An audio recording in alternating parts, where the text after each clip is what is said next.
All right, so let me know if you can see the agenda. Yep. All right, so we're gonna go through the ground stuff first, and then we'll jump in game. So you don't need to have the game open up just yet. All right. So let me know if you have any of you seen this video. It's by Tactical Pascal. One of the first people I ever flew lock-on modern air combat with. So as a pilot for the startup, the first thing you need to do is get ground power applied, and then you need to apply ground air supply. So we'll do the ground power first. Chief, turn on the ground power. And then we'll get our ground air supply ready to be keyed up. Copy. You'll see this heading dial rotate as ground power gets applied. There we go. Chief, connect ground air supply. And then we're going to connect the ground air supply. Copy. So the ground air supply is now on, so we are ready for startup. So what we need to do is tell Jester, through the Jester menu, to start up. ICS com check. He's going to do a com. So obviously, if you have human Rio, you just tell the Rio that power is connected. I'm gonna change the resolution. Let me know if it looks weird to you guys. Does this look weird at all? Nope, not at all. Check. We tell him, Okay. yep, Yep. you're loud and clear. Okay. And he's going to get cracking. So I'm going to arm my ejection seat. That's going to give him the cue to close the canopy. While he's doing that, we're going to select the right engine start button and start spooling up. Now over here, you'll see the right engine RPM begin to build. It'll stop about that. Check. Yes, Jester, I'll keep my hands and feet inside. That goes up to about the third bar. When it gets there, we're going to bring the right engine out of the idle detent. Right, let's start. So 20%, you can ignite the engine, put it to idle, or just wait for the white bar to appear and then click it. Either way is fine. Already one step ahead of him. So we're at about 30. So the right engine comes out of idle detent, and then that's going to start building up the power. While it's doing that, we're going to look back into the left and turn on our oxygen. It's difficult to see that little switch behind the green hose, but it's there. If you don't do that, you will start to run out of air at high level and everything go a little bit blurry. So our right engine has begun to spill up. Once it spills up and then settles, we'll do the same and we'll start the left engine up. I'm going to get rid of the joystick in front of me because I want to be able to see the information displays. I like to wait till the engines are on before I tell Jester to align. And then I'm going to turn on all my displays so we can see that. So the right engine is as good as ready, so we're going to do the same with the left engine. So we put the engine crank to the left hand side, and then that's going to come up to the third line again, and when it does, we're going to bring it out of the idle detent, and it's going to build up to the same as the right. So there it is at 30% out of the idle detent and locked. I say 30%, it's 3. I'm going to call it 30. Why not? Because there's 100, well, 110, 190, 80, 70, 60, yeah, 30. Sounds good. So, engines are coming up. While we're over here looking at these engines, we're going to turn our stability augmentation system. So we're going to turn the yaw, the roll, and the pitch. So all 3 of those are on. Now, at the moment, our wings are in the stored position, and because of where we're taxiing, I'm going to leave them in this position until I move forward a bit, but I'll pull the wings out in a second. So we're going to turn on our VDI, our HUDs, and our HSD, and we're going to put the TID on. Now what I'm going to do is tell Jester now, if I get the right menu, I'll tell Jester to go INS course. Now, go now means... So this takes a while to pop up. If you don't see it, just check every now and then. It will soon pop up. Just select INS go fine. If you're really looking for like a scramble jet, like a weapons launch, it's all pretty self-explanatory. This is the bare minimum for weapons launch. This is the most fine. This is just for bare minimum navigation, and this is just get up in the air. Oh, okay. Alright. We're just going to launch. We've got no real navigation alignment done properly. Go course, it's a little bit more accurate. Go minimum weapon launch. This is the minimum you need to fire weapons, and go fine as a normal mission parameters, but we'll just go course for now. Roger.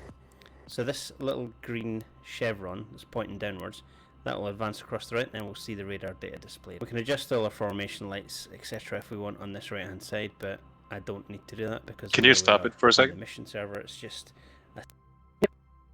Can you give me just a TLDR on what an INS is? I know it has something to do Instrumental with navigation system. So there's two ways. Well, it can either be by GPS or stored heading. Doing it by that way, INS Go Find is by via GPS or via the data link if you're connected to the carrier. If you connect the data link to your carrier, and you can sync up your INS with the carrier, and it's a lot quicker. INS, selecting the INS Go Find just takes longer. So it takes about, like, for this entire startup, usually about 8 minutes for an entire cold start setup. It's basically just an old GPS system. Yeah. Yes, an old GPS system. Anything after, I forget what the date is within DCS. I think it's any mission set after 1986, or it could be 96. I forget which if it was 86 or 96, has GPS available. If it's anything before that, I have to look up the exact date. You don't have GPS available. You have to do by stored heading.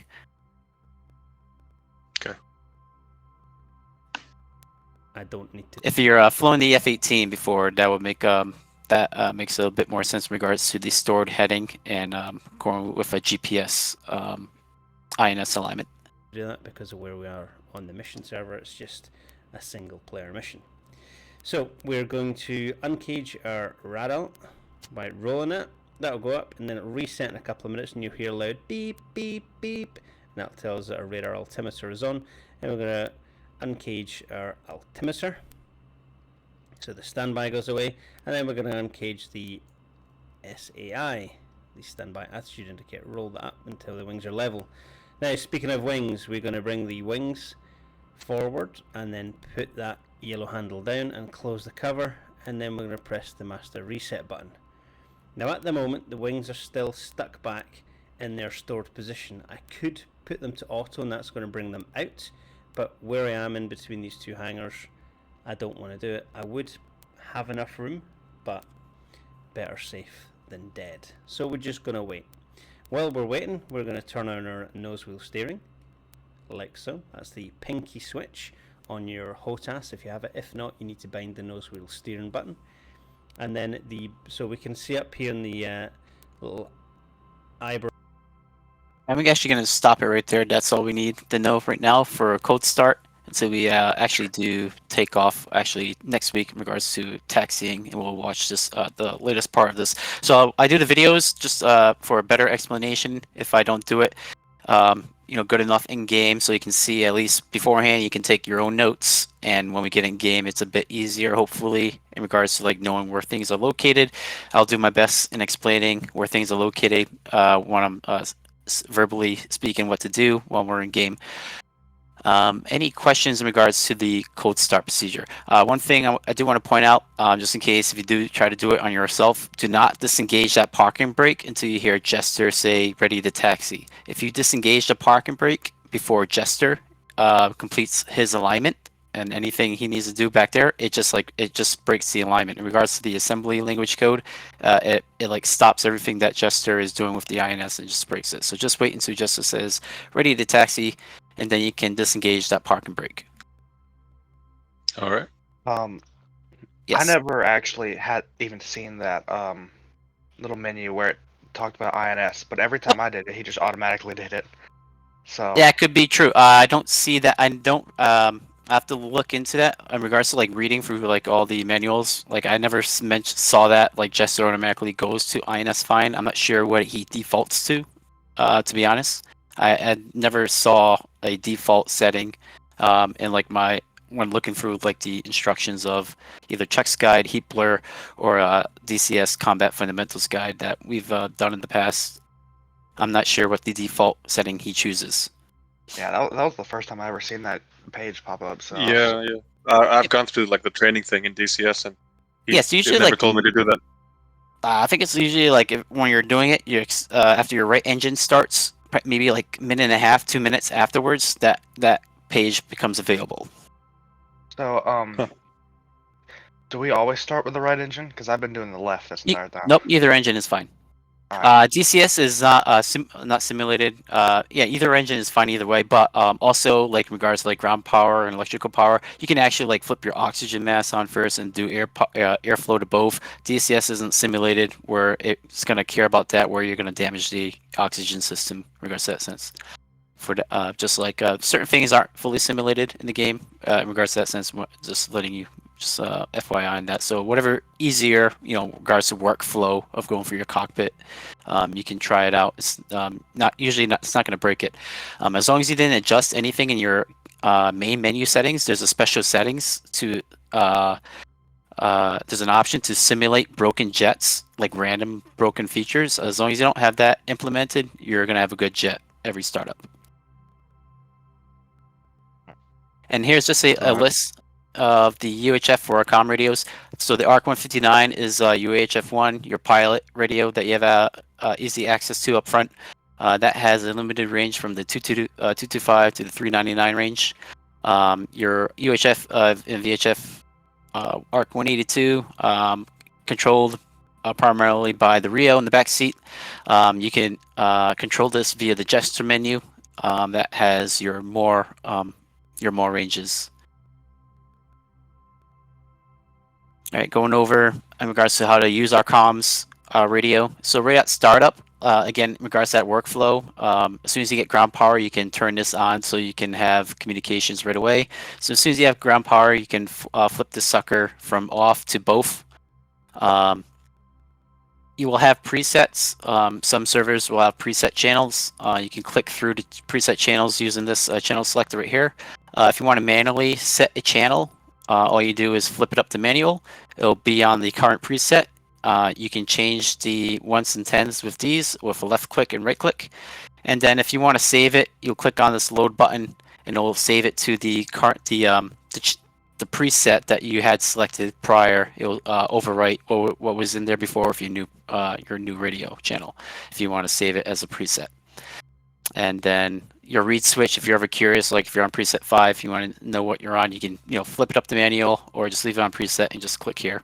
It'll let you know what radio, what channel you're tuned to. Any questions in regards to the ARC 159? All right.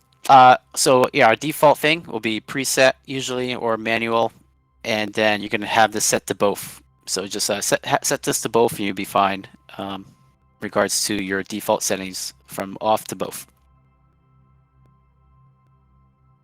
For the have you all seen this video before? I'm not gonna run through it all, but have you seen this? Know how to use the ARC 182 via the gesture menu? Who does not? Who does not know how to use it? Okay, so I'm just gonna. So when you pull up the gesture menu, this is the main menu that comes up with. If you scroll up or hit the top option, the AN ARC 182, that will bring up the bring up a new menu, communications menu with everything in regards to the ARC 182. And I won't go through this more in detail because it's kind of self-explanatory. When you look right here, you have the option to go straight to a preset channel 1. You can tune it manually, or you can select the channel from here. You can also instead of via the comm menu, that bracket menu, you can just go here and tune it automatically to an ATC or to a tactical air control station. But that's how you would manage it via the gesture menu, your UHF to radio ARC 182. All right. So since looks like we only have. Did he get another Rio up there? Nope. Still looks like we have one Rio. So looks like we'll be doing a good amount of gesture use in this cycle. So to use the waypoints for navigation, there's two ways to pretty much navigate that we'll cover via waypoint destination and or TACAN destination. So first one, how to use the waypoint system with gesture menu. We have a couple different options. We can do a steer point from map. So if you're not familiar with the mark label in the F10 map, when you hit F10, it brings up a map. You can come up here and click on mark label and double click anywhere in the map. You give it a name, and then you can come back to the gesture menu, go to navigation, do a steer point from map, you have 1, 2, 3, 4, 5, 6, 7 stored steer point options that you can set steer point from. So say in this option, in this case, they're gonna say I want to set my waypoint to I want to manually set my waypoint to something, and these will be the available map markers that are currently placed on the F10 map, and it's by whatever was earliest set. So you just find the the map marker that you created, and you select it, and then now that coordinate information is now stored in waypoint 2. And then if you want to use that in the future, instead of going to steer point from map, you go to navigation, and then you go to select destination steer point, and then you'll get the same radio option, and then you just select waypoint 2, and Jester will punch in the coordinates for waypoint 2.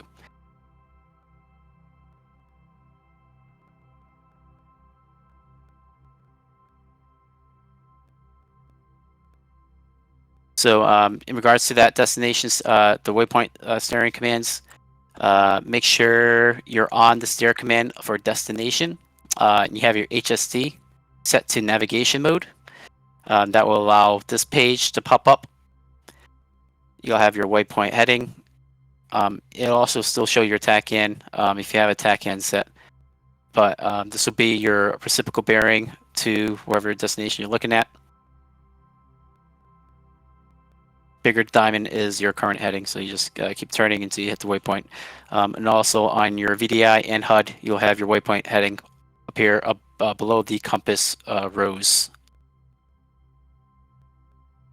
That's your basic reading of the HST for waypoint navigation destination steer points. Is any questions in regards to how to get Jester, how to input a waypoint from the F10 menu, get Jester to select that map marker as your destination, and then any questions on regards to the settings of being in the destination nav mode to visually see that on your HST, and how to read it from your VDI or HUD.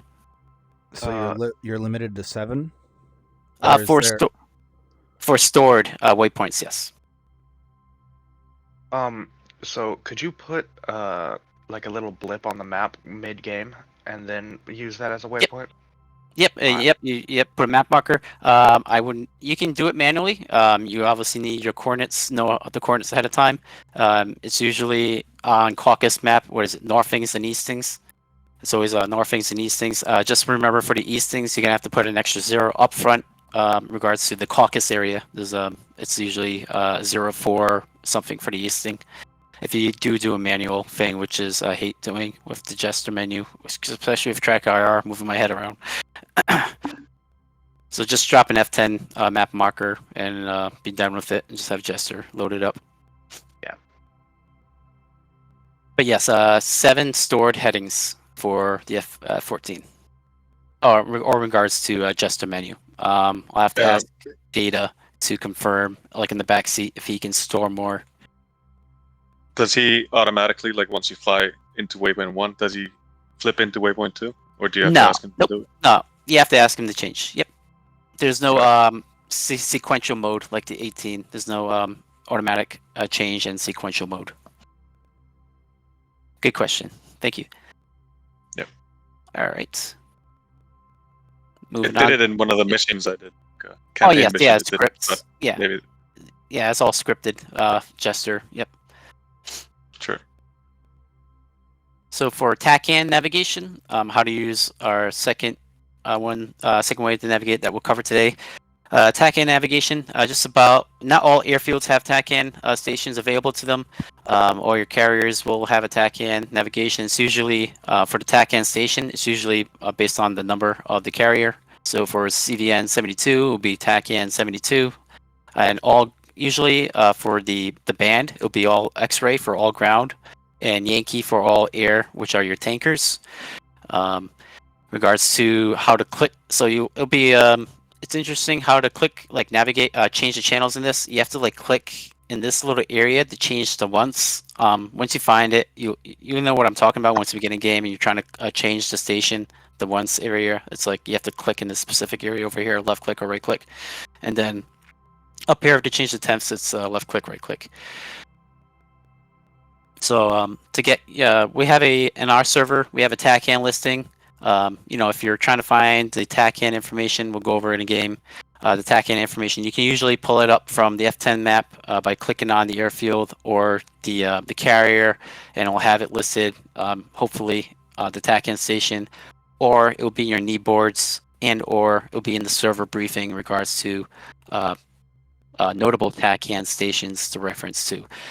Then again, as I mentioned, the carrier TACANs, if you're not sure what it is, it's usually just the name of the carrier, of the carrier numbers, 72 or 74 CVN. All right. And you're going to set it to transmit receive. This will be your default for all ground. You will set your TACAN to transmit receive. Air-to-air is for tankers. I'll have to double check. This sometimes errors out a lot. For air-to-air tanker TACAN navigation, it'll work for like 30 seconds or a minute, and then your TACAN will start spinning. But for Is the volume automatically set to like medium or high, whatever, or do you have to yes, like, it's spin the usually little set to medium. I personally, yes, it's always set to medium. I believe I'm not sure low or medium, but it's on. I personally, increase my not TACAN because that will be the beeping. My UHF2 and UHF1. So that's set to low, sorry. Your TACAN volume set to low. You shouldn't hear a beeping tone. Apologies. Okay. Your UHF2 and UHF1. Your UHF2 volume controls right there, I believe.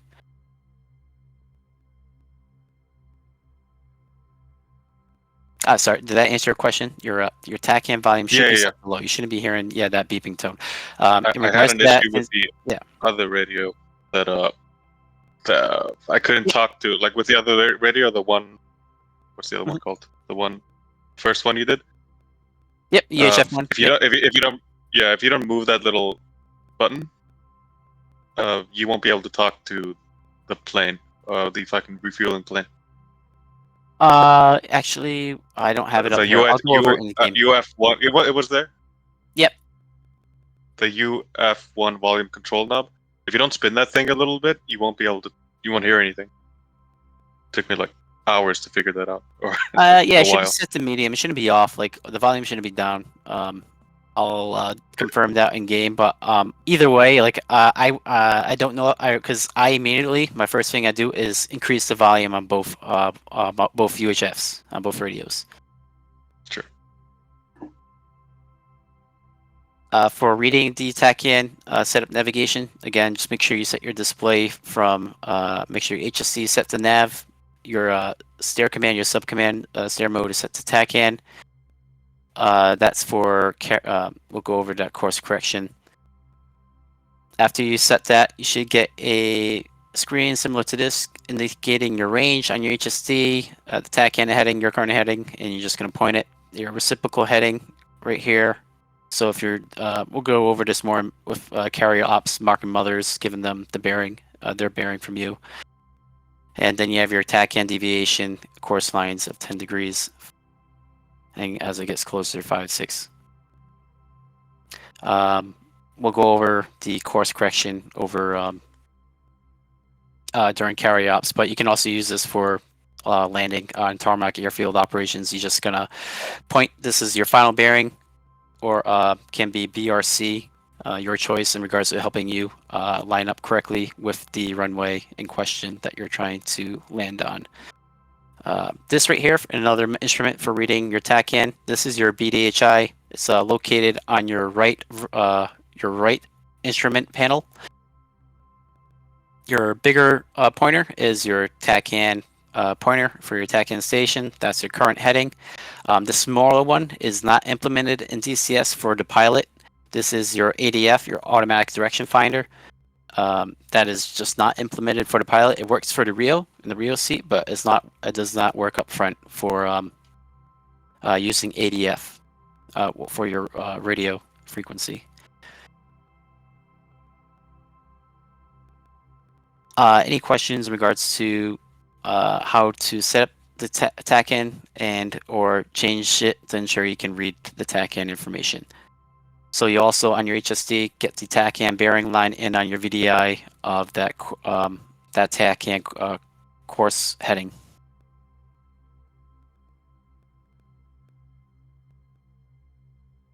Okay. Yeah, that's as I mentioned, this is not implemented, but it is working for the Rio seat. That just doesn't work the ADF. But that's an old way of navigation, so TACANs, you just stick with TACAN. All right, so I think that's everything in regards to the ground lecture part. If you haven't already, we can start loading up DCS.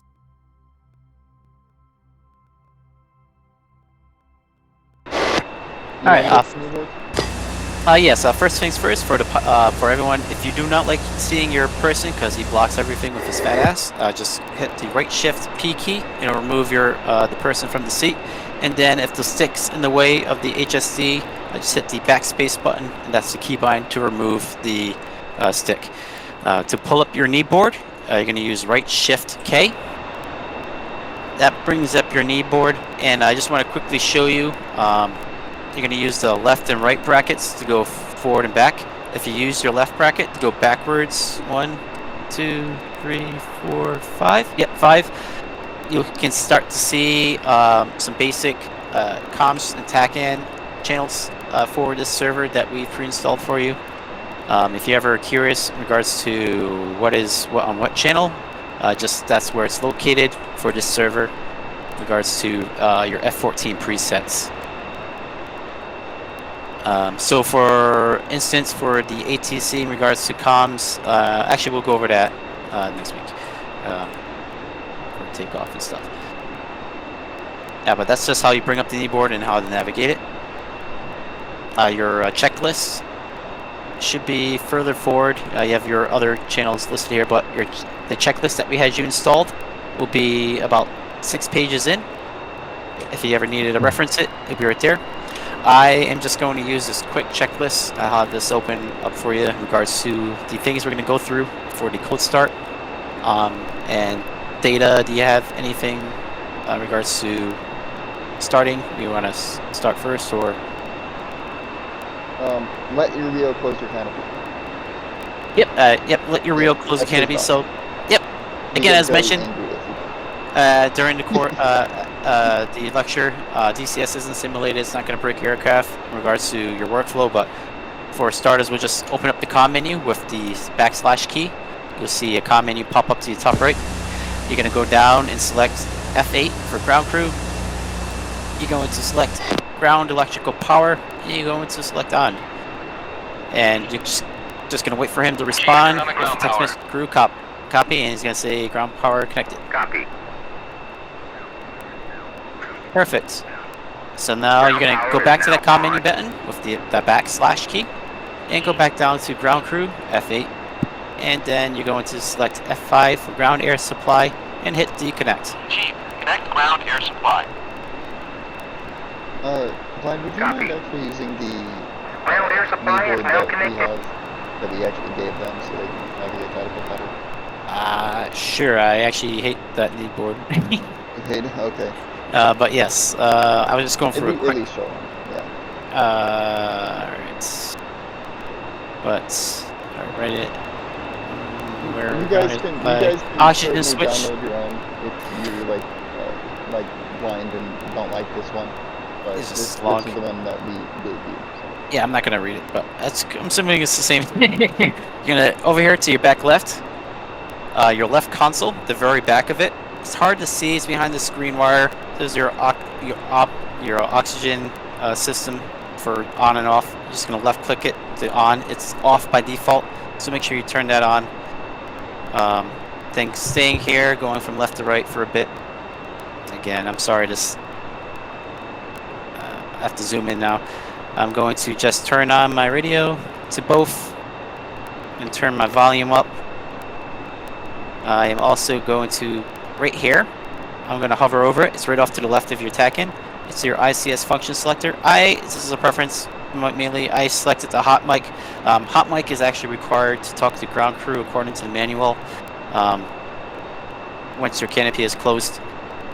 And then I'm just going to change my TACAN setting. It's off by default. I'm just going to set that by right clicking up to transmit receive. to just have that up and running and ready to go. And as mentioned, I like to turn my volumes all the way up. That's your ARC2 182, your UHF2 radio. I'm just going to turn that up, and I already turned my UHF1 all the way up. And then I'm going to move over to the right-hand side, my right console, over here to the back here. You have these weird-looking knobs here underneath air source. You're going to go to the very bottom one. You're just going to do, the one up from the bottom. It's both engines. You're just going to put it to both engines.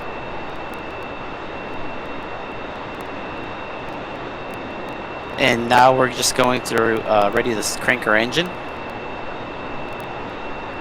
So it doesn't matter which engine you decide to choose, left or right. Either one's fine to start off with. I'm just going to do the right engine. Gonna watch that RPM. As soon as that white bar comes up, you can click it, or you can click it right now, and it will start to go up. You're gonna use your HOTAS or your keybind to set that right throttle to the indent. You're gonna see the other EGT and fuel start to go up.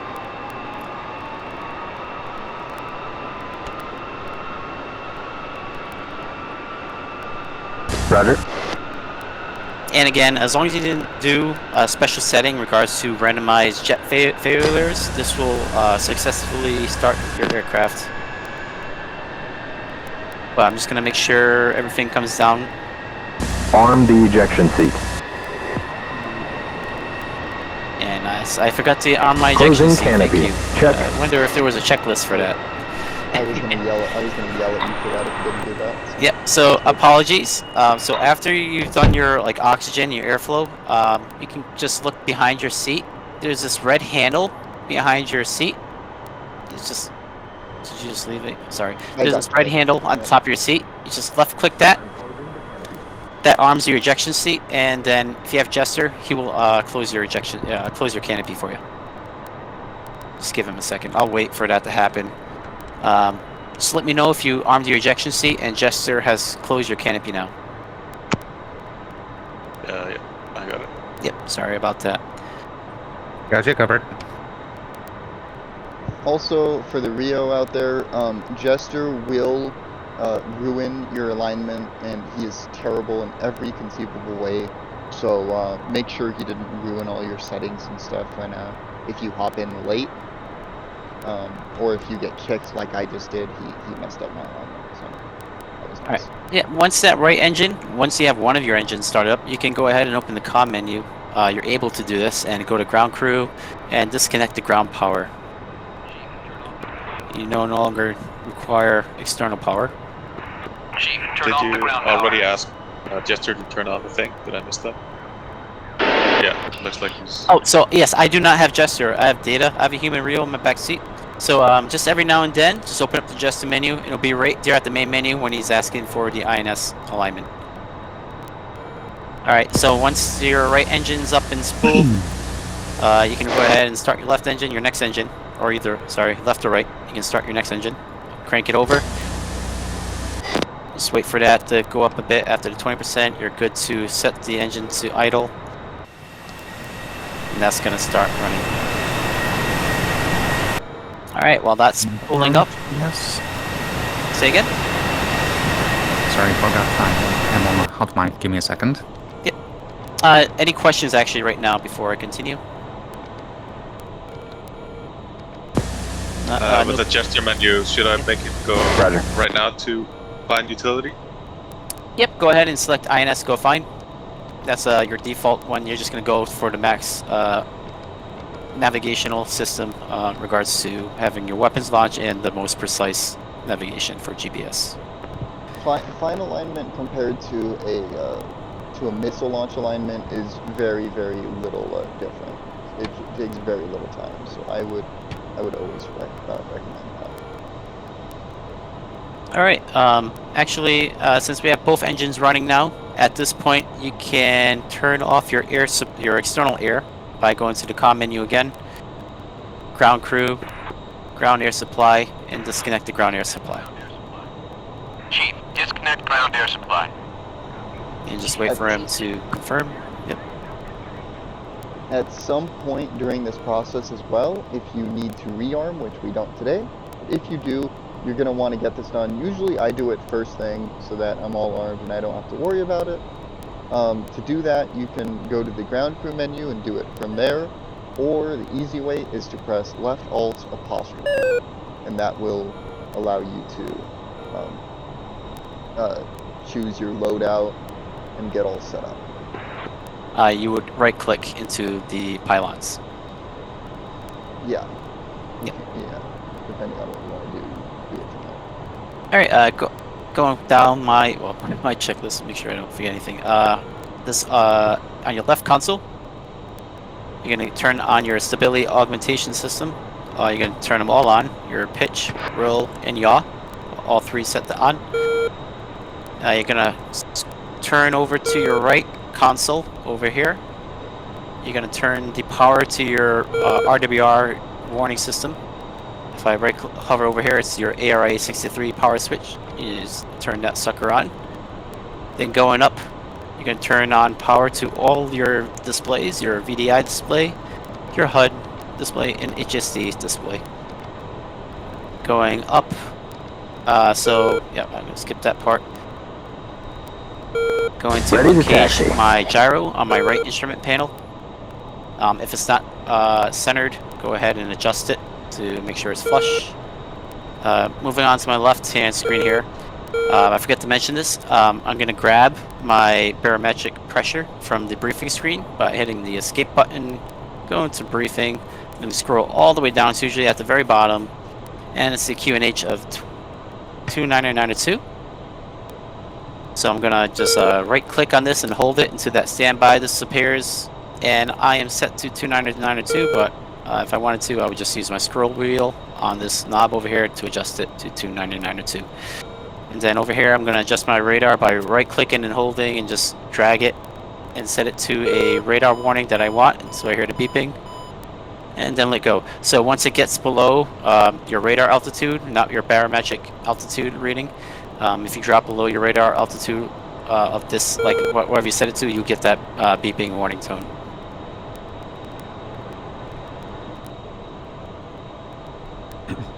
Mine won't come out of standby.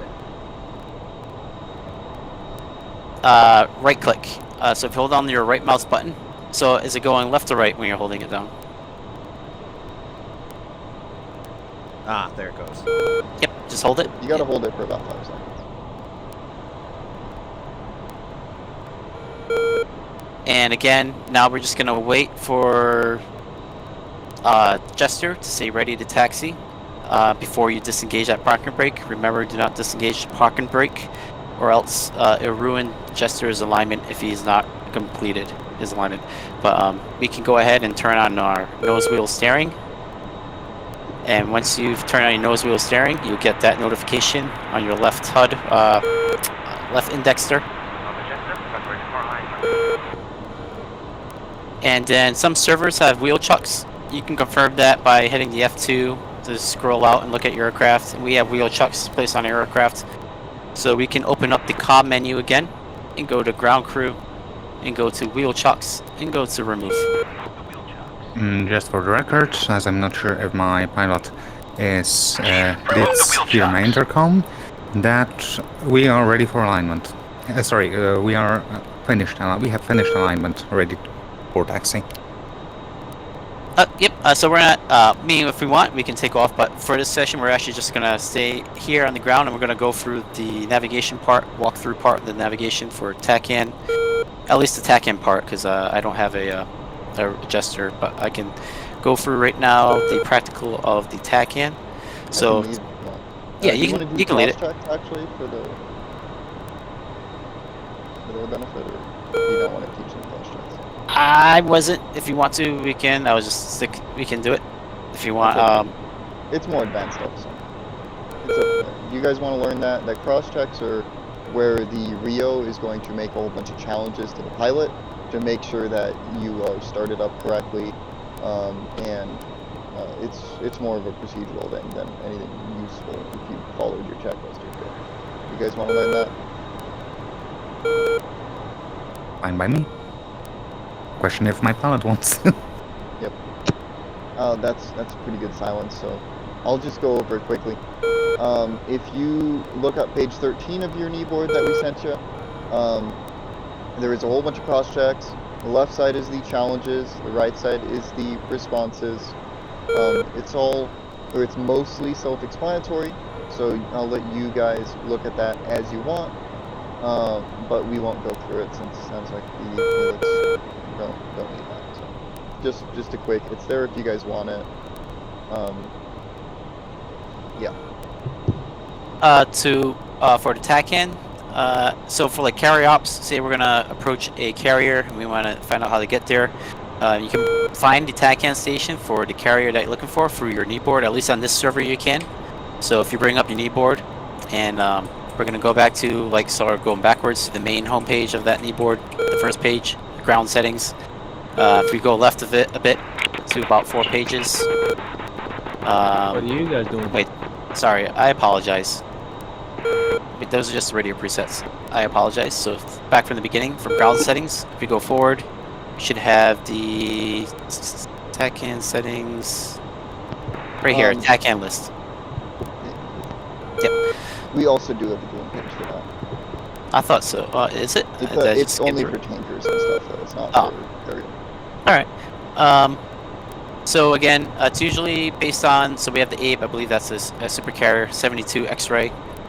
So based on the carrier you're looking at, you can get your TACAN information from your knee board. If it's nowhere in the knee board, it's usually in the briefing. If you hit the escape button, briefing, sometimes it's in the briefing, I shouldn't say usually, depending on the server and the mission. It's usually up in the details, carrier stuff info, so we have a TACAN. We'll go over this during carrier ops about ICLS and the ICLS later. But here is your TACAN information, 72 X-ray for CVN 72, CVN 74, 74 X-ray.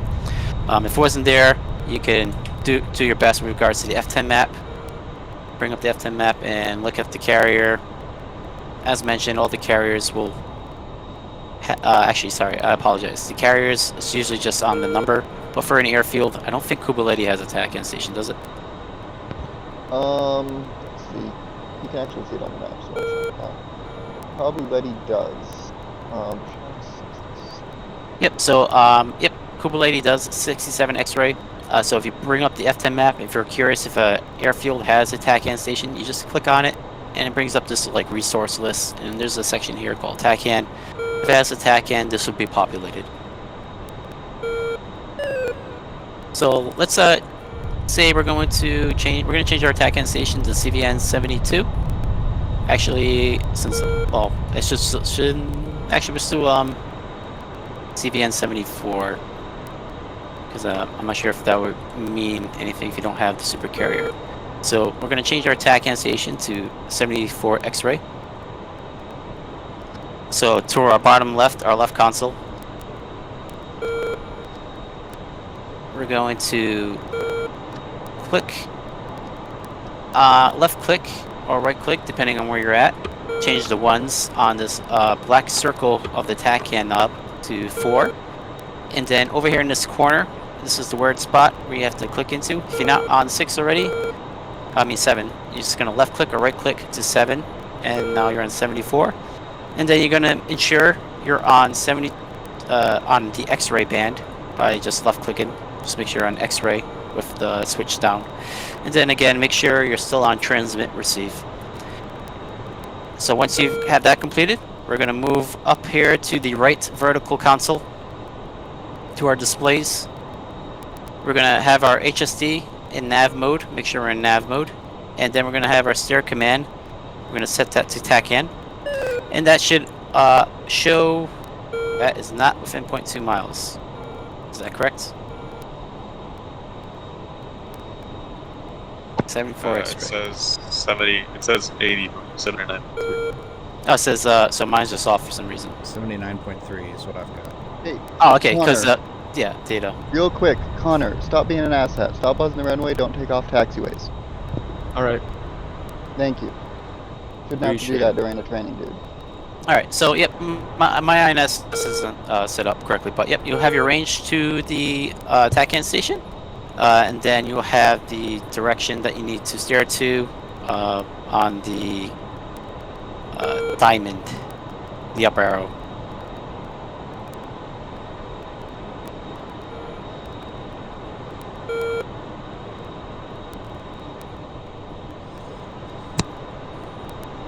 Yeah, on your right instrument panel, same thing with the BDHI. The big pointer is pointing to the TACAN station.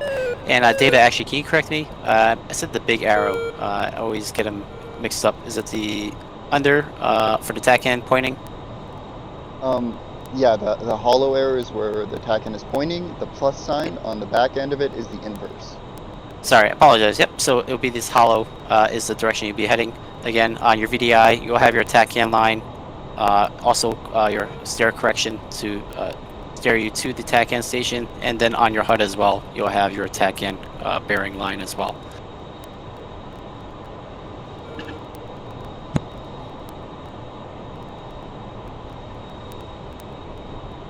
Any questions in regards to these, how to find the TACAN information, how to set up the TACAN, and then how to read the TACAN navigation display. Also right here, these numbers would be the range to the TACAN station as well on your BDHI. So we can also have Jester set this up, right? Yes, if it's available. I don't have Jester, wait, does data still my, no, I don't have it available on my screen. But yes, you can go to Jester, navigate TACAN, and click on it. Make sure when you do that, you can check. when you do that, make sure he has control over the TACAN command. You're just gonna click on this on your left console, this TACAN command. Make sure it's set to the NFO, right? Yeah, NFO over pilot. Yep. The official title for the backseat is the RIO, the Radar Intercept Officer. It is also known as the NFO, the I forget what N stands for, a Navy Flight Officer. That's what it is. So, if you ever see either of those, that's your backseat. In the Air Force, they're called the WISO, the Weapons Station Officer. We don't use that here in the Navy, but if someone calls you a WISO, they're talking about the backseat. So for the gesture menu, I don't have it, but in regards to waypoint entry and navigation, all you do is, so for this instance, we'll do the F10 map in regards to stored points on the map. So say again, just for, because we were using 74, you're gonna, on the F10 map, go up to mark label, up to the top here, click on it, and then double click on the map. We get a point or a marker. You all don't need to do this, just let me do it, and I'll just say this WP1, and I'll hit enter, or you don't have to enter, you just click out of it. And then go back to your cockpit, open up your gesture menu, go to the navigation towards the bottom, and then the bottom right, you're going to select steer point from map, and then select either waypoint 1, waypoint 2, waypoint 3, whatever waypoint setting you want to override, and then you'll get another menu, and you should see this waypoint 1 somewhere in that listing. You just click on it, and then you hear Jester start typing, doing some things in the back seat. And then once you've sort of heard him finish stop typing, it's you can. I usually like to wait just in regards to if it screws up anything. I felt like I had that in the past before, but it could have been just a bad update. But once you've done that, you can go back to that navigation menu of that gesture menu, and then that should be the the very top one says select steer point or select destination steer point, and then select whatever waypoint, whatever stored heading you saved it to. And then gesture should start typing Switching or to steer changing point 1. it to the destination. And then to view that on this menu, once you've done that, you're going to come back over here to the right vertical console. Ensure your HSC is set to nav mode, and then you're going to make sure your steer command is set to destination mode, and it should be should show you the destination that you set it to in regards to the direction it's pointing at, and the range should be again what you said, 78 miles or whatever. The range doesn't always display on the TACAN. Oh wait, did you do the waypoint? It would be displaying. No, I don't. That's all you, buddy, in the back. I'm not in your backseat. Oh, you're not? Oh, you moved out of it? I left so you can try. Oh, thank you. Yep. Navigation, steer point from map. Say waypoint 1. This waypoint 1. He does it. Go back navigation. Select steer point from map, and set it to waypoint 1. So I'm going to select waypoint 1. Max, I'll show you how to do all the navigation stuff next. Roger that. Understood. It's going to take a while for him to update. He's still typing it in, and it's adjusting. Oh, he switches it before. That's terrible. All right. I think that's it for this week that I had in regards to code start and navigation for waypoints and TAC-in. Any questions in regards to like the material for the basic stuff for code start and navigation? And then we're going to go over this once for week 2 when we're up in the air, obviously landing. We'll put this into practice up in the air. But that's all I had for you today in regards to like releasing you and having you guys do whatever you want from this point forward. Did you want to go over comms with them briefly, like just an overview of how to do comms, radio checks, all that? If you want to do that, I was going to do the taxiing procedures next week in regards to like calling ATC, or we can go over it now if you want. I'll just go over general rules. So just so you guys know, there are a lot of procedures to make sure that transmissions are brief, and it can be a bit confusing at first, but once you've got a knack for it, it becomes very easy. The format for any call that is not an immediate acknowledgement is going to be who you're calling's call sign or their board number, depending on if you're doing carrier ops or normal ops. Normally it's your call sign unless it's carrier ops. Then it's going to be the caller. So let's say I'm calling blind. I would say blind, this is data, or blind data. If I'm calling the board number, I would say 206, 203, and then I would transmit my message. So let's say I am just telling him that I am running my jammer. I could say blind, this is data, music, which is the brevity code, you don't have to worry about that. And then at the end of your message, you could end with 203, not necessary, but that is the general format of a message. If you are doing a radio check, which is what you should always do during, before you actually start taxiing or anything like that, to verify that your radar or your radio is working, you should call your call sign. Since you're not calling anyone in particular, you could say something like Kabuleti traffic, this is data, radio check on 227.35. That means I'm doing a radio check on that frequency, so they know where I'm actually calling from. And then they can go back on that frequency and say, Heavy Lima Charlie, Heavy Loud and Clear, Heavy 5x5, any variation of that. And then that's how comms is organized. One more thing I'm going to go over before we actually get into the air traffic control comms next week is just the difference between air traffic control and CTAF. Air traffic control is when you're talking to an actual person on the other side of the line and you are generally requesting permission to do things or getting clearances to do things from them. In CTAF, which is an uncontrolled airfield, I always forget what CTAF stands for, but it's like a something airfield. But in general, that means that no one is in the air traffic control tower, and instead, the aircraft actually flying are the ones who are directing traffic. So normally that would indicate that instead of asking for permission to do something, you are keeping an ear out on the channel, verifying your safety more carefully.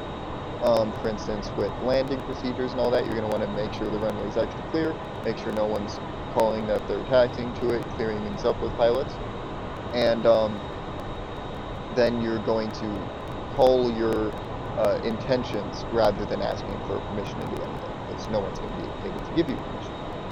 So that's the difference. Like I said, we'll go over it more in depth in the takeoff lecture next week. And next week for Mr. Max, we are going to go over advanced navigation, as well as helping the pilots with all the things that they need from us for takeoff. Any questions from anyone? As a matter of fact, yes. Is it normal for latitude to drift after alignment? For the INS? Yes. Yes. So Okay. the Tomcat uses gyroscopes and an INS system. It does not have a GPS on board, which means that it cannot update the alignment in the air without user input. So I will teach you next week how to fix an INS drift with various methods. However, you should keep in mind that it will drift. the main thing that makes an INS drift is time, or more likely is going to be any high G maneuvers. If your pilot pulls 9 Gs, odds are your INS is going to drift by at least a couple meters. And over time, all of those maneuvers can add up quite a bit, and you can end up being a mile off or a couple miles off of your normal alignment, which is why you may need to do a nav fix, which again I'll teach you next week. And does Jester handle all that for you? For the if they have using Jester? Does not handle nav fixes automatically, to my knowledge. I actually don't know much about Jester. I'm a lead. I don't work with Jester, but I don't think he does. It requires pilot input to do nav fix as well. I never had an issue in regards to like TACAN with piloting with Jester. Not TACAN, just your INS. TACAN is okay. Well, in regards to having it steer you correctly without course deviation, in regards to like being 20 degrees off. Yeah, so your heading won't drift, unless your compass up front is set up incorrectly, which is a pilot thing, or your magnetic variation is significantly off, and you need to set a manual one. Your heading won't drift, and Jester does do that automatically. What would drift is your position, so your latitude and longitude position. So, anything else from anyone? I have a quick question about the startup. I've got a CADC warning on my panel. We'll go away with wing sweep and Okay. figure what other setting. Yep, that should be the only. Yeah, that should be the only wings. That should be the only warning indicator before takeoff. Once you've done your entire takeoff checklist, that goes away. You said what setting goes away with that data? I thought it was just wing sweep, master, the master button. Yeah, wing sweep. Yeah, I think it's just wing sweep. Yeah. If you correctly configure for takeoff, then that issue should go away. If it's still there when you're trying to take off, something's probably Yeah, wrong. it's the master button and wing sweep. Yep. Alright, just the master button, I think. So you guys know, the microchip in the F-14 is considered by many people to be the first microchip. It was designed specifically to allow the F-14 to have wing sweep instead of being fixed wing. That's its main purpose. That's the main reason it was commissioned. So if you're interested on the science on that, like a fucking nerd like me, then, I know that video. Yeah, I watched that there's video video. like a fucking nerd. There you go, fucking nerds. But yeah, so How did that flogger do there's- it? Because the flogger had just manual. The Russians had so there were wing sweep systems before the F-14, but they were all manual, and they had a very, very bad history of people crashing during like takeoffs and landings and switching wing configurations. Very unstable flight because it wasn't automated. The F-14 has very, very smooth auto wing sweep. So the only way you're going to really mess it up is if you take it over manually and force it to mess up essentially. There's the video for the people that haven't seen it. Sure. It's like 50 minutes, 54. So Yep. It's pretty watch long. only I if had you... Go ahead, another question. Is there like a lot of difference between the A and the B in terms of like the onboard systems, or is it mostly just the engine? The A and the B are very, very similar in onboard systems. In the back seat, you're going to notice virtually no difference. In the front seat, it's mainly your engines, like you said. Yep, up here, it's this left console, you'll have like an additional secondary or primary engine mode, and that's it. So yeah, it's mainly the engine. And in the A, you also get a lot more compressor stalls. It's possible to compressor stall in the B, mainly if you get wake turbulence, super rare. In the A, it'll happen if you throttle up too fast. So, Oh wow! or throttle down too fast. Isn't that why Goose died in Top Gun? I haven't seen Top Gun. Everyone makes fun of me for that. Wow. I like it. That is I think that is rough, man. With the I B think model, yeah, we'll go over actually takeoff, yeah. We'll go over recovery procedures and all that. If you guys are interested in a special class for the F-14A, Marlowe last cycle did a difference training so that you can. We're going to teach you all on the B because it's easier to fly, and it's kind of the default. Or if you want the A, what you'll do is you'll take the B cycle, and then Marlowe will do special training for compressor stall recovery, different fighter techniques that you'll need to use because the engines are a lot weaker. So you can't just outpower nearly as many bandits as you can with the B. So if that's in high demand, Marlowe can set that up, or you can schedule a one-on-one if it's not. And Sweet, yeah. I saw it was on Enigma's Cold War server. They had the A version. Yeah, Fly it. yeah. Enigma's is very cool. Yeah, if you do the if you do the A model a lot, like you said, just continuous throttle input, like no jerky movements of the throttle. You never get a compressor air stall, Okay. or unless you're going between like a mountain range, between a high and low air pressure. That's the only other time. Yep. You also need to know in-air engine spool down restarts like the back of your hand, because if you get a compressor stall, you need to do that immediately. So, like I said, take difference training if you really want to learn that. So, Any other questions? Okay. As the great I'm forgetting his name. Gene Wilder once said, "Class is dismissed." So, yep. If you see my screen still, or in the agenda, if you want to get a head start and just want to take off right now and do your own thing right now, the Chuck's Guide sections are right there. Part 5, short takeoff. Part 6, landing VFR. That would help you if you, in the meantime, and prep for next week, or if you want, just get a head start on it. But we'll go over takeoff and landing next week. All right. Awesome. Thank you guys. Yep. Be sure to keep your in regards to feedback. Keep a collection of feedback for us during the course for submission at the end of the course. We love all feedback, negative and positive. It helps make it better for every cycle. Thank you. Thank you very much. Thank you. See you. Thank you. I'm ejecting! See you next week. See you next week. So you guys are all welcome to stay in the server and stuff and do whatever you want to do. Again, like you said, don't be doing some crazy top Maverick flying, buzzing the tower, or a team killing on the server. Just keep it professional on the server. If you guys are interested in doing that, we're setting up what we call a fuck around and find out server. We're getting that set up so you can do that, and we don't care. But don't do it on the training servers, because we will kick you and potentially ban you if you keep doing it. Just for the record, I do hope I will not make a mistake when identifying friend or foe. Yeah, we know that there's going to be accidents, especially with trainees. So we go over it case by case. We're not going to ban you immediately because you accidentally lobbed one Phoenix. There's actually a guy in this server who, during the grad hop, for the graduation mission, he shot a friendly, and we gave him the call sign Iffy, IFFY, because he did actually IFF him, but it's a whole story.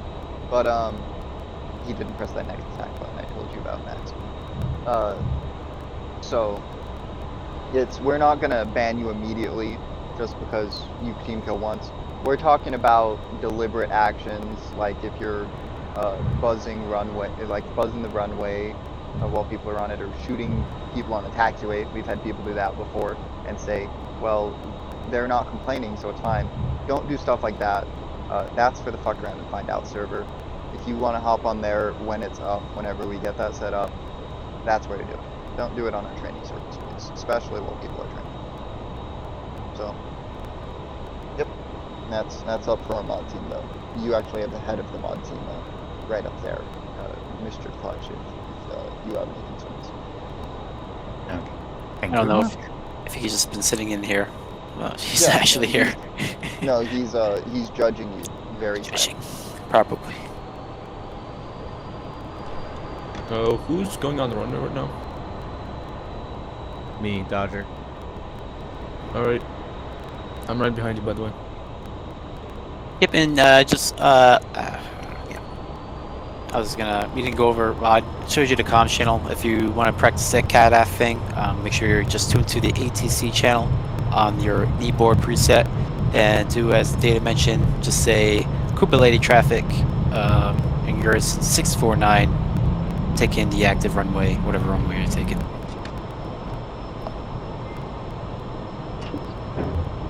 Looks like there's dirt at 4 o'clock. It's 1 a.m. here. Traffic. F-14, 6 o'clock. 1 mile. You next week. Okay. Benson, 0. Nails, 10 o'clock.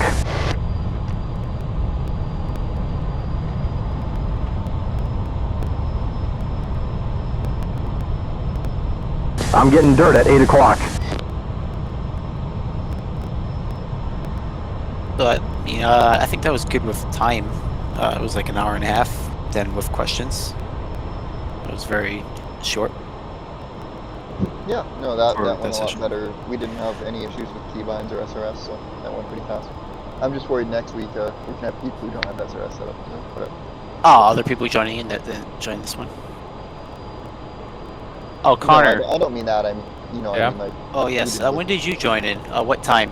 What was the? I didn't check, but it was after my class, so I think he was just hanging out. I was just hanging out, yeah. Oh, you're not in here as a 14 No, student? no. Okay. No. I just saw that you had the pilot rules. That's yeah. All right. Yeah, I'm just chilling. Sounds good. I updated the. If you want to double check it, I updated it. The roster. Dodger, what's your airspeed?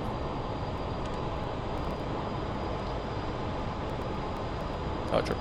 400. Alright.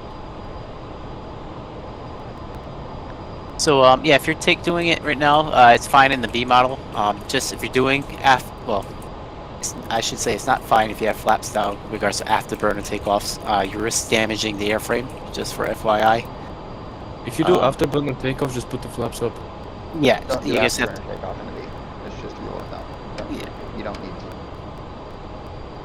It's got two powerful twin T1000s? I forget the name of them again right now. I always forget. But the point is that if you do afterburner takeoff, essentially like 2 seconds after you're airborne, your flaps have a chance of breaking. So if you just do mill power, you have some time to bring your flaps in and get your gear up and do all the stuff you need to do before you're over speeding it. On the carrier, it's even more so because the jet blast barrier behind you, it's meant to take jet blast, but you don't want to burn it for no reason, and those engines are too powerful to need it. So you afterburners reserved for when you're configured and in the air. If you want to do a accelerated climb, do your takeoff at mill power, get configured in the air, and then do an accelerated. So, because Mick told me specifically we're not a milsim group, I'm going to tell you this. If you're extremely overweight and you're doing a cat launch, don't burn when you're launching, but if you throw it in the in the burner as you're rolling down the cat, you'll be in full burner as soon as you hit the end of the deck because of the delay. That's about the only time you would ever use burner, and that's really, it's not a realistic scenario. But I don't have it as really burn, but need yeah, I it have that in the notes for week 2 to be a max drive thrust if heavy or just mill power flight. I was gonna say you don't I hit it that until might even be- you're rolling, Yeah, I was gonna say Marlo. I think that might actually. You said we're not milsim when you started that, but I wouldn't be surprised if that was procedure. Oh, I've seen Tomcat videos with these guys Yeah. overloaded with full loadouts. I've seen IRL of these guys launching with burner, but they do it as they're rolling, and it's at the end. But Mick likes to argue with me constantly about it, so I just give the disclaimer so I don't get chewed. I love yelling. It's Mick, okay? I just love when Mick says we're not milsim, yet everything we do is NATOP standard. I wanted to give Mick the call sign if there wasn't a rule about the 2-month limit or whatever of like a twin or something like that, because he's becoming Mark's twin. Yeah, so yeah. gotta make fun of him. Yeah, sorry for showing up late, guys, but I told No, you're I fine. You said told I us. said to Clutch earlier that I couldn't Yeah. attend. I was gonna be. No, you told us, and Clutch even said he would cover for you. So I don't know what. I don't know what he must- said he I was must gonna be be. lying. Friendly, 065, But, yeah, 78 thankfully- miles. thankfully I Angels, got out 18. early. I'm here now, so Are you going to be there for the 8 p.m.? I sure am. Okay.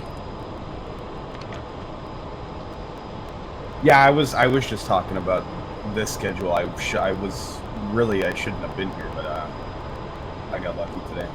Yep, you're fine. You let us know. Clutch is just a stupid idiot. Actually, Doesn't know what to read. I think I you think you updated missed the right. knee board on yours. I'm gonna download There's yours. a It's, friendly regards two-ship, to, like, the Bra, things that you highlighted, I'm 355, assuming the black ones 79 were miles. your quick Angels, start 22. checklist that you had in regards to your knee board that you guys created data and There's a friendly two-ship, Bra, 325, 62 miles. where is this? Angels, 18. Can I have a look? See? F-14 pilot program, F-14 Rio program, either one. Okay. Unlabeled knee board. Oh, this Yeah. was here already. Okay. You probably already have it. Yeah, I already have it. I thought this was something new. My bad. No, it was updated in February. I think it was. No. Yeah. I just I literally have it downloaded already, but I put it under the wrong. I didn't put it under save games. So when There's a friendly three-ship, Bra, 265, 72 miles. Angels, 12.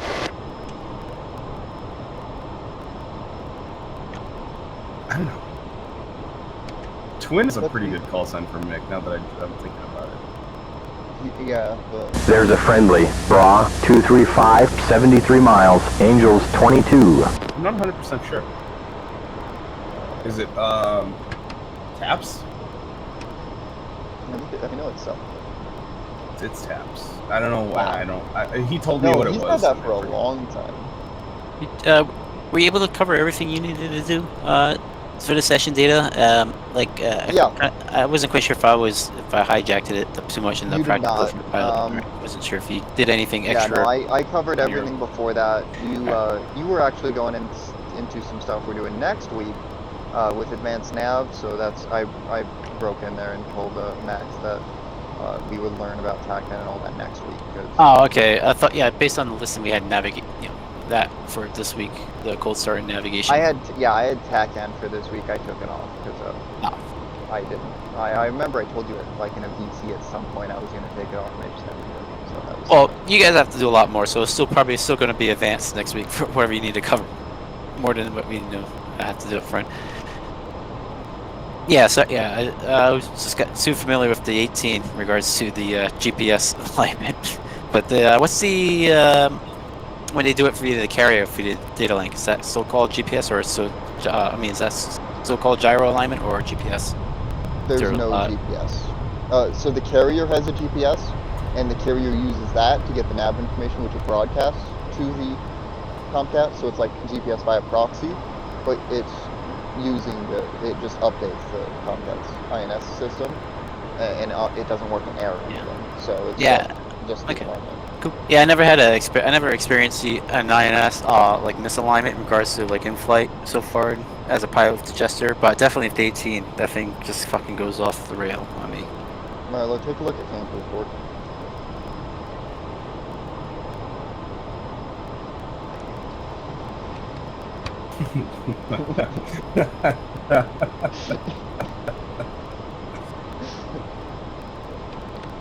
He is getting a little anal as of late.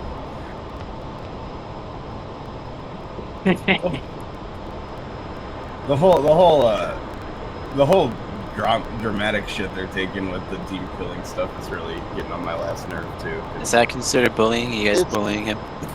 I don't think so. It's not. I can't. How could you bully an asshole? Yeah, there we go. That's a quote. Hey, he says it. Marlo, First day I met him, get he told me he was an asshole. Correct. I get it, Marlo, but also we do have a lot of people who are like not listening to warnings. Well, see what I got as the excuse was people like me who will fuck off in helicopters, and maybe I'll mass bump it, end up slamming into the guy, and then as a revenge, he'll slam into me, and we're all laughing about it.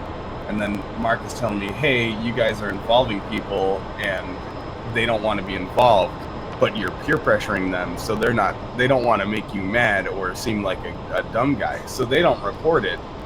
But then behind your back, they'll go, hey, I don't like what this guy's doing. So they're like, in the moment, in this video game, I got peer pressured into doing something I didn't want to do. What is he on? I don't... Well, we also had people strafing people on the taxiways and using that well, as an argument, and that okay, was very annoying, because that makes sense. Yeah, they weren't officially complaining, but you were strafing people training on the runway. Like, they shouldn't need to complain about that. That's just unreasonable. So I get where you're coming from, but we're also having people doing stuff like that. Yeah, we're trying to balance between those two. That shit I haven't heard it's getting annoying. Friendly, 12 o'clock, 13 miles. We obviously ban people who do stuff like that, but I will say the person who was strafing people on the runway is an instructor, which makes it even more annoying. So... Oh, I think I know who that was, actually. Yeah, you probably do. So, they're arguing the same kind of things you are, where it's like, well, everyone's laughing about it, we're having a good time, or like they're trying to train. We don't care if you're laughing at it in the moment, you're interrupting a training session. So, and there's no reason to be straight. That's inexcusable. But like when it's the small stuff, and Mark was getting specific with it, where he was like, it's in the HR general. You can look at the argument we had in the. Oh no, yeah, I did see that. Yeah. I don't. Well, I can't be Saturdays. The 18 guy. What's that?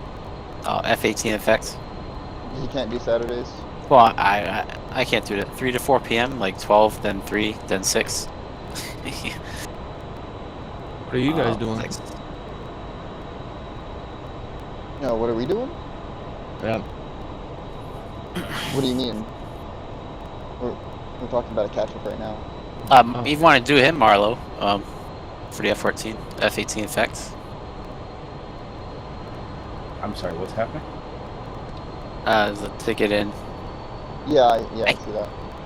I'm making sure he's a pilot, and I'll put him in. I can't see tickets. Oh, you can't? Fix that.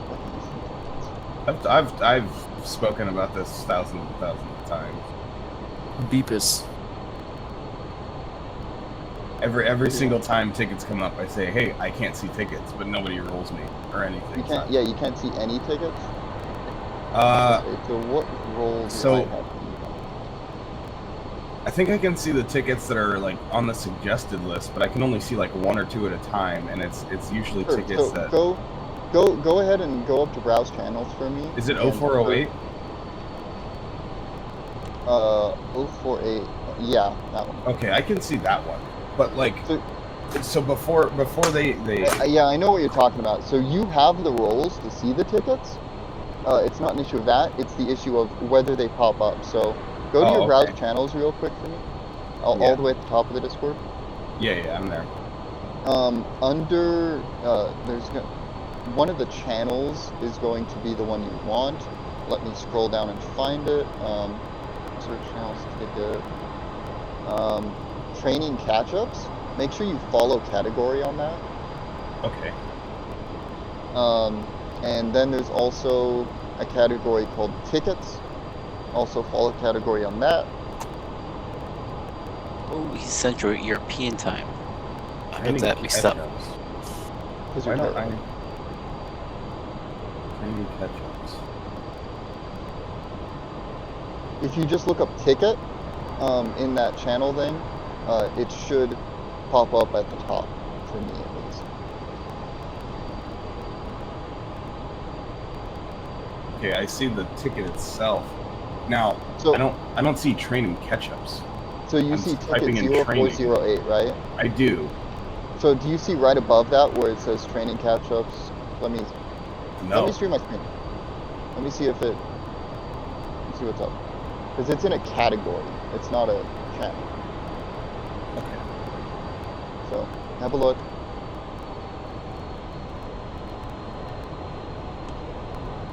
Oh, I see. Yep. So it's like this right here. It's not. It doesn't look like a proper ticket or a proper channel. You see that on your screen? Yeah. Let me back in here. Tickets. There we go. Yep. So follow category on that, and then down here on mine, there's also tickets. This one I don't think it's as important, but I think that's like for support tickets rather than like this one. So that one might not matter, but you can do that too. Dodger, what time frame are you from? European? I'm in North America. I broke up. I'm in North America, but I do the EUB. Okay. Does like the 8 p.m. just not work for you as well? I'm just curious. Whereas timing.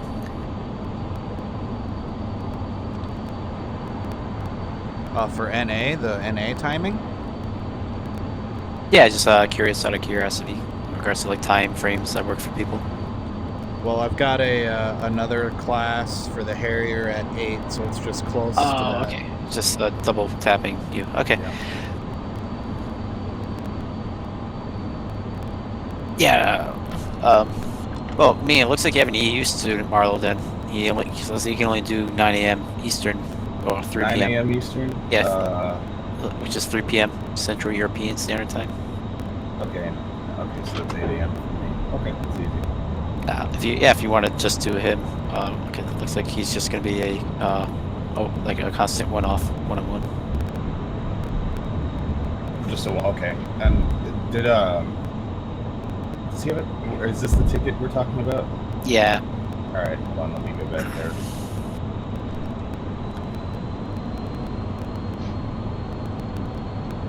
But I'm gonna jump off for it now. I'm gonna jump off. I'll be back on at like 7:30 for the next cycle. Next session.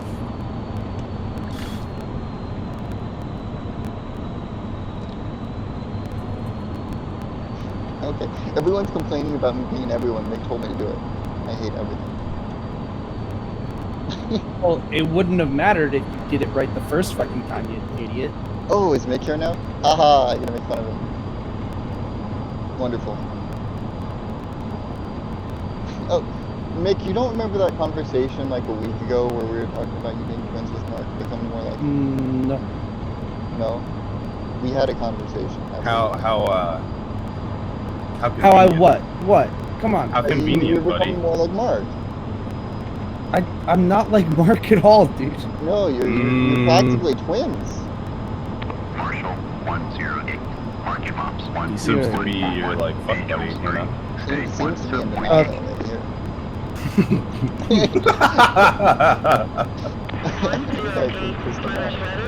Good. He pisses everybody else off. Womp womp. Exactly.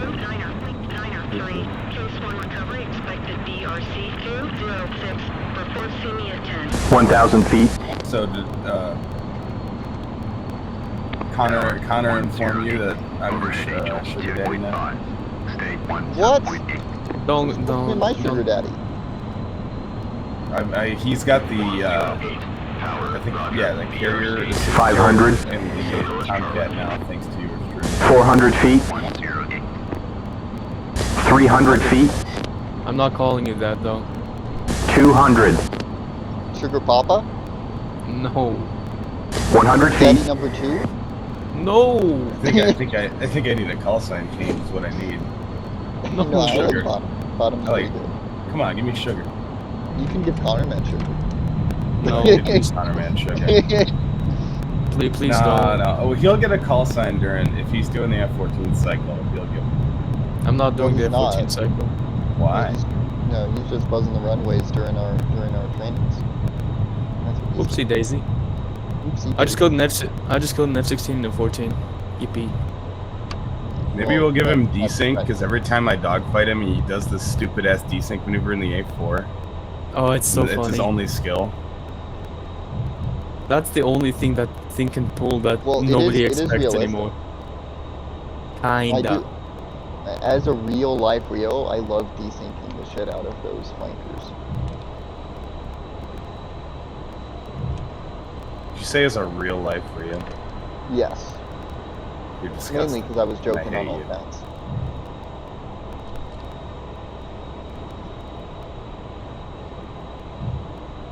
Oh, I did embed. Embed. No. Please. What? Such a good gift. Look at Kangaroo Report. My link on embed.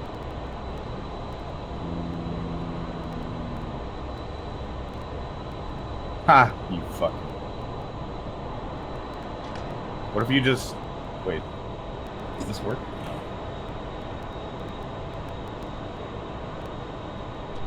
Here, buddy. Oh, I can't even post files in there. I don't have the I don't have a high enough roll.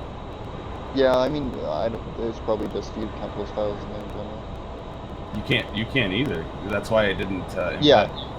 I mean, like, there's not really a reason to post files in there, so. Yeah, because it's so imperative. Indeed. I could upload all the malware. Because Mark all I is so want. professional. Indeed.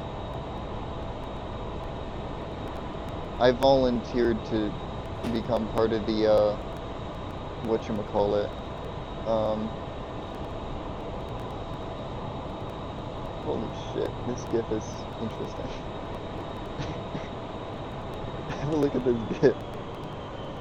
No, it embed fails too. Yeah, because you can't. Oh, it doesn't. No, but he embedded one. Yeah, because that's Tree. He's the XO. Yeah, that's true. Okay.